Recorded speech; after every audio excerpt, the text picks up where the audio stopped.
Rakyat pasti tahu siapa sebenarnya Jahil Murakkab. Presiden PAS Datuk Seri Abdul Hadi Awang berkata doktrin pengasingan kuasa ialah satu perkara yang dilaksanakan dalam pentadbiran dan pengurusan secara khusus dalam lapangan masing-masing tanpa berlaku gangguan terhadap tugasnya. Menurut beliau, setiap badan wajib mengikut dasar kerajaan dan bergerak berdasarkan polisi yang telah ditentukan oleh kerajaan yang memerintah. Katanya, konsep pengasingan kuasa merupakan satu doktrin pemerintahan secara demokrasi yang mengasingkan urusan hal ehwal negara kepada tiga badan utama iaitu pemerintah, perundangan dan juga kehakiman. Isu ini menjadi perbincangan yang hangat dalam media perdana dan media sosial sehingga menimbulkan kecelaruan apabila mereka yang jahil mendedahkan sifat Jahil Murakkab. Jahil yang amat sangat, ujarnya dalam tulisan di Facebook. Beliau berkata sekiranya parti yang memerintah bertukar, maka mereka yang dilantik juga mesti ditukar. Namun jika tiada pertukaran, kata Hadi, mengikut peraturan pegawai yang dikekalkan itu mestilah mengikut arahan kerajaan yang dikuasai oleh parti yang memerintah, walaupun mereka tidak menyokong parti yang menjadi kerajaan.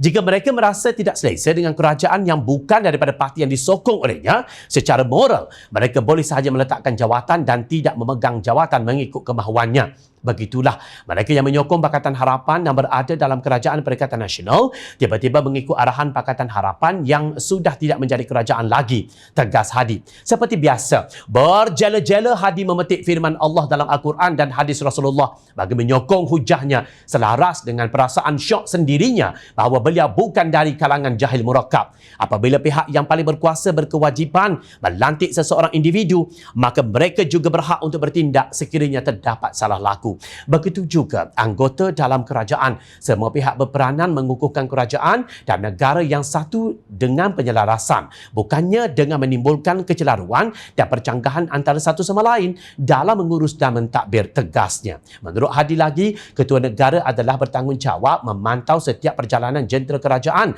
dalam semua kementerian dan jabatan serta berhak campur tangan, yakni semak dan imbang apabila berlakunya penyelewengan dan salah laku. Campur tangan dalam arti kata mengenakan pelbagai tindakan disiplin, bukannya campur tangan dalam urusan pentadbiran yang betul, kata Hadi.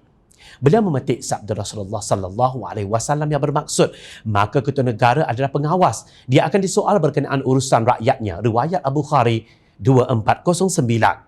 Mengulas hadis tersebut, Hadi berkata pembahagian tugas dan kuasa antara ketiga-tiga badan tersebut bukanlah bermakna melepaskan peranan masing-masing seperti tali yang putus sebebas-bebasnya. Hadis silap. Satu kesilapan besar. Perlu diingat, di Malaysia Tan Sri Muhyiddin Yassin bukan ketua negara. Beliau hanya ketua kerajaan. Ketua negara ialah Yang di-Pertuan Agong Al-Sultan Abdullah Ayatuddin Al-Mustafa Billah Shah. Baginda sudah bertitah, Parlimen boleh bersidang dalam tempoh darurat berkuasa. Namun Muhyiddin ingkar titah ketua negara. Dan jelas, Hadi menyokong keingkaran tersebut. Al-Qasar ayat 26 yang bermaksud, sesungguhnya orang yang paling baik untuk kamu ambil bekerja ialah orang yang kuat lagi amanah. Tepuk dada, tanya hati nurani. Sudahkah anda menunaikan amanah dan tanggungjawab sebagai duta khas Perdana Menteri ke Timur Tengah sejak setahun lalu? Rakyat tak nampak langsung apa hasilnya. Bandingkan dengan bekas Ketua Polis Negara Tan Sri Abdul Hamid Bado. Beliau berusaha membersihkan Polis Diraja Malaysia daripada sakit baki kartel yang bersekongkol dengan pelbagai jenayah dan menolak rasuah. Jelas, Abdul Hamid bekerja bertukus lumus. Anda pula buat apa setelah diberi jawatan oleh pemerintah? Wajarkah seorang yang bersekongkol dengan puluhan kata-kata politik yang diragui integritinya oleh bekas Ketua Polis Negara mengajar rakyat tentang konsep pengasingan kuasa? Sedangkan dirinya sendiri tidak jelas apa peranan dan fungsi setiap badan dalam tiga cabang utama pengasingan kuasa yang diperlukan untuk menghidupkan sistem demokrasi Parlimen berperwakilan. Rakyat tahu siapa sebenarnya yang Jahil Murakkab itu kerana rakyat sentiasa memerhati.